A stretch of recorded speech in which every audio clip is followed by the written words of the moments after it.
Well, people. So after LFA on Friday, you know what I mean? It was just like, what will come from the UFC? There's so many stoppages on Friday night, you know what I mean? And yeah, Saturday we had UFC on ESPN 31. Rob Font going up against the legend Jose Aldo. Man, we had 13 fights, and yo, this one did not decide. It is crazy how many freaking cards. And I mean, I think it's fair to say the majority are fire. Even the ones where you just like, there's not a stack of big names on this. Just the fights are crazy. And yeah, we had definitely a good number of stoppages on this one. You know what I mean? I mean, we opened up with two, you know what I mean, straight out the gate. Um, yeah, and then we've got seven more. You know what I mean? So yeah, it was a great card. It was a great card. Now, I think what we saw at the very start was you gotta protect yourself, right? You've got to protect yourself all the time. You know what I mean? And you can't be complacent, right? So we opened up with Louis Smoker against Vince Morales in the bantamweight division. And you know what? It was fairly even, right? It was fairly, they both landed. You know what I mean? Both were moving. It was just getting started. And Smoker hit a nice tie plum, landed some knees to the midsection. Problem is, when you break off, you gotta protect yourself, people. Smoker, you know, backed out, hands down, and Morales landed. Oh my days, Morales landed a hook that, boy, just shut Smoker down. There was a couple of shots, hammer fists, but to be honest, it was done from the first. You know what I mean? It was done from the first. Now, from there, right? Second fight, lightweight division, we had Chris Guchmacher against Claudio Puelles. And this one, like Puelles, man, dominated the first round. But I think it's fair, Guchmacher came back in that second. Came back in the second. So it could be fair to say the third was up for grabs. Up for grabs. And you know what I mean? Guchmacher, he was pushing, he was trying. Now I would say Puelles was winning that round. But hey, there was still opportunity. There was still opportunity. And Guchmacher had Puelles. They went down. They went to the ground. And, you know, Guchmacher was doing well. But he let Puelles get a hold of his leg. Let him get a hold of the leg and just didn't react. Didn't react. Felt he was in a good position and everything was gravy. And the thing is, when you go up against a high functioning jiu-jitsu practitioner, hey, it's not about leaving your leg there, leaving your neck there. You can't play those games against someone that don't know these things. It's fine for the most part, right? You still don't want to mess around, but for the most part, it's fine. But someone high level like Claudio, yo, that's a death sentence. And boy, that's just what it was. It was just over, man. It was over. And yeah, you know, you could see Gushmacher was just he was kicking himself. But hey, what can you do? What can you do?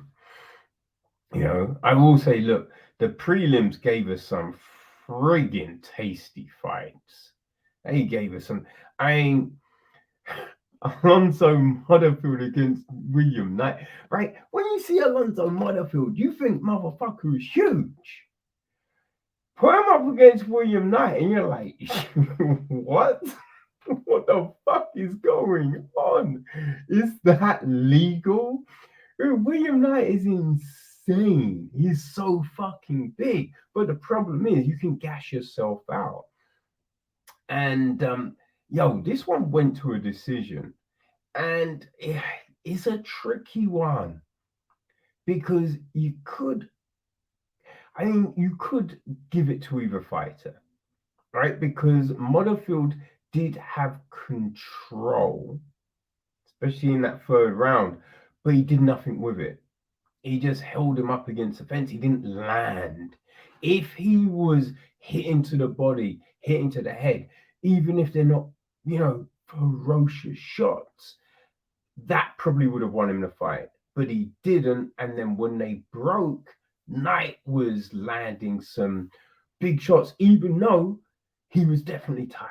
He was definitely tired, but he did try and modulate that, right? So it wasn't the most finesse fight. You know what I mean? It got mad sloppy, but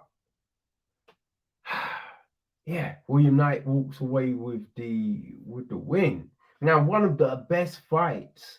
Actually, we'll come back to that one, man. Like Darian Weeks needs to get mad props for stepping in on short notice and going up against Brian Barberina at welterweight, because although Barberina won that fight,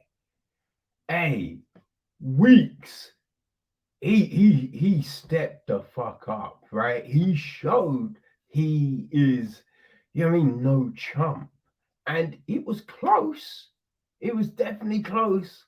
But Barberina just had the edge, just had a bit more volume out there. But yeah, props to Weeks. Manel Camp is really starting to show, what the fuck he does, right? Because when you watched him in Risen, he was a problem. But those first few fights in the UFC, it was a volume situation, right? He was throwing big shots, nice shots, but there was a lot of picture taking. But what we have seen lately, Camp, he's letting it go. He's letting those hands go, and that killer instinct is on fire. Because against Zagas Zumagov, like, he looked sharp. Zumagov, he was landing, right? So it was close, and then it wasn't. And then it wasn't, because, man, Cap just started to let those combinations fly. And as soon as he hurt Zumagov, he was relentless. Oh my days. It was like a gold digger going after an NBA star, for some paternity money. It was vicious. And boom, Camp, another sensational win. And I'm saying he's really, doing things in that flyweight division. And I think in a division where we've got some great fighters, but not maybe a clear contender. Camp is, he's beating that drum. He's beating that drum, and let motherfuckers know he ready. He ready. You know what I mean?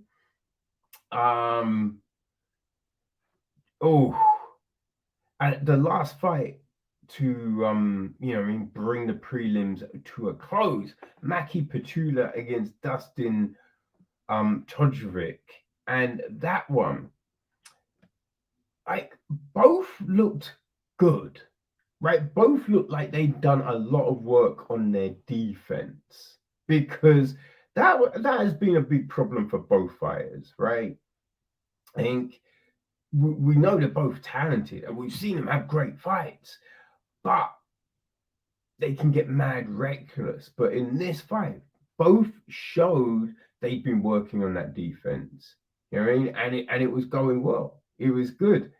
But Chudovic, man, he got it to the ground, and then it was just then it was kind of over, right? He just controlled and then let that ground and pound go. Whew, man, got himself a very nice fit, because Patoli, he just couldn't extricate himself. You know what I mean? There was nothing for him to do. And so it was a fair stoppage from the ref, man. But I will say, I think my favorite fight on that card, on the prelims, had to be Mallory Martin. There you go, against Cheyenne Villamas, right? Formerly Cheyenne Bays, right? And this, right? So they both friends, but boy, the way they threw down people, it was impressive, man. It was super impressive. You know what I mean? They did their thing. Oh my gosh, they did their thing, right? It was crazy. But Villamas, it was just the combinations and the volume, right? So after the fight, you know what I mean? She's had COVID, and she's talked about personal issues, right? She didn't go into them. I respect that. The name change may speak to some things. Who knows? But you could see that she was like, listen, there's things I can't control in life. This I can. And she came with such energy, such ferociousness, that, man, she just was never losing that fight. She came with so much fire. It was crazy. And I think we had some great fights on the prelims, people. We had some great fights on the prelims. You know what I mean? Like Vince Morales' stoppage, Morales', you know what I mean? His knee bar, great. You know what I mean? Manuel Camp, that was fire, right? Tujovic, Bays. Whew, the way she brought that shit, that was my fight on the prelims. For sure, people. For sure. But man, the prelims definitely whetted your appetite for that main card.